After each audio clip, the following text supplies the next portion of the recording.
Los principios generales del derecho son un grupo de afirmaciones que se consideran racionalmente verdaderas y éticamente justas, y que sirven de fundamento al sistema jurídico de un Estado. Son principios, puesto que constituyen las bases sobre las que se sostiene y a las que está subordinado todo el ordenamiento jurídico de un Estado. Son generales, pues no se aplican solo a algunas áreas específicas del derecho o de la sociedad, sino que impregnan a todo el aparato de leyes y normas. Son de derecho, puesto que no se trata simplemente de reflexiones morales bien intencionadas, sino de fórmulas técnicas pertenecientes al ámbito jurídico. Los principios generales del derecho son inviolables, en el sentido de que si una sentencia va en contra de algunos de estos principios, se considera que no hay derecho en absoluto, y por tanto, la sentencia es ilegítima. Además, son la fuente más elevada de autoridad. En el caso de que el ordenamiento jurídico de un Estado no posea una legislación positiva en torno a una cierta actuación, o bien, las leyes no resulten lo suficientemente específicas como para decidir en un caso determinado.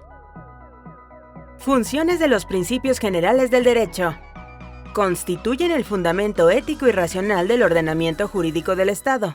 Tanto la Constitución como las leyes orgánicas, las normas y los reglamentos, que en conjunto forman el derecho positivo de un país, se derivan de los principios y deben ceñirse a ellos en todos sus detalles. Proporcionan orientación a la hora de interpretar alguna ley o norma, cuyo sentido y manera de aplicación podrían resultar ambiguas. En caso de que no existan leyes ni costumbres, según las cuales juzgar si una actuación determinada es conforme a derecho o no, el juez puede recurrir a los principios generales como fuente de autoridad legítima con base en la cual dar sentencia.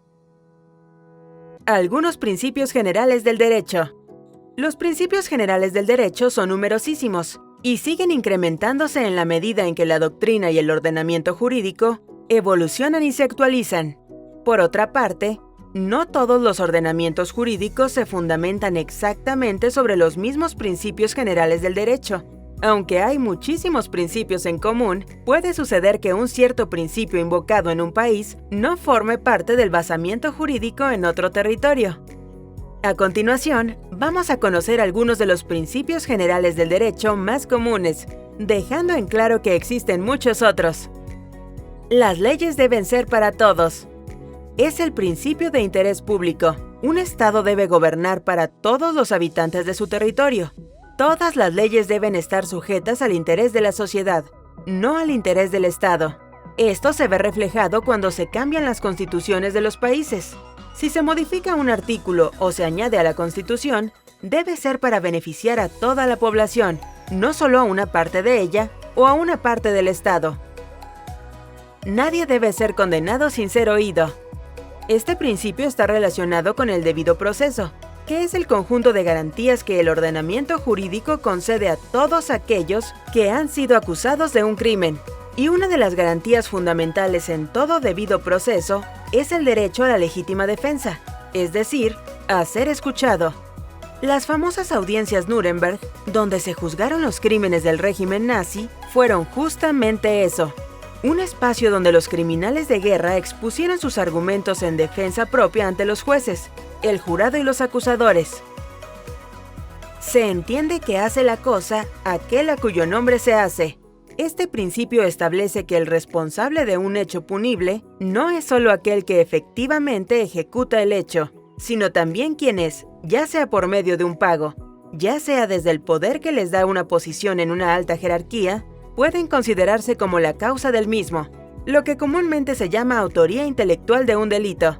Un ejemplo de la aplicación de este principio lo tenemos en el sicariato. Un sicario es un asesino a sueldo. Sin embargo, al momento de juzgar un caso de muerte por sicariato, la pena de cárcel no solo corresponde al asesino, sino también a quien encargó el crimen, a cuyo nombre se cometió.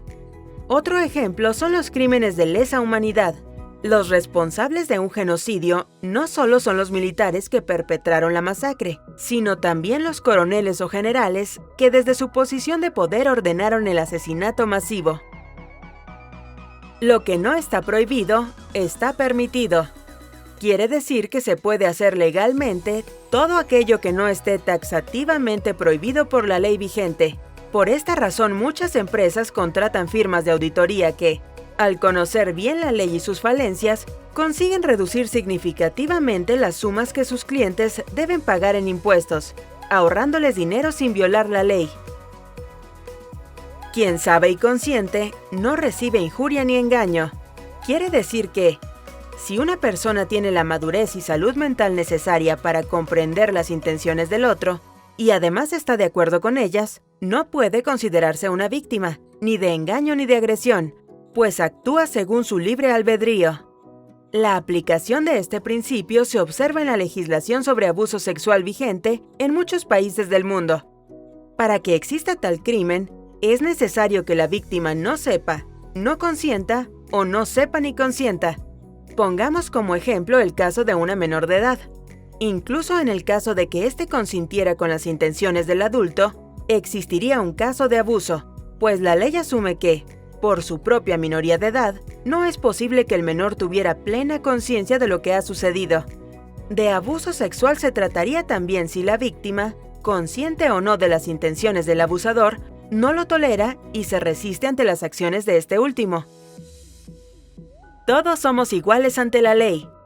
Es el principio que afirma que la ley debe tratar en igualdad de condiciones a cualquier individuo, hombre, mujer y perteneciente a cualquier nacionalidad, ideología política, creencia religiosa, etc. Lo mismo se aplica si comete algún delito. La ley debe ser imparcial y castigar con la misma pena establecida en las normas jurídicas a un funcionario que a un ciudadano común, a una persona que tiene recursos económicos que a una que no posee nada. El que afirma está obligado a probar. Supongamos que un periodista acusa de malversación de fondos ante los tribunales a un cierto funcionario del Estado, pues de acuerdo con este principio del derecho, corresponde al periodista el trabajo de demostrar, pruebas en mano, la culpabilidad del acusado. El acto en sí de acusar no compromete legalmente, en primera instancia al acusado, sino al acusador. El acusado deberá responder solo cuando las pruebas provistas por el acusador hayan sido revisadas y aceptadas por el tribunal.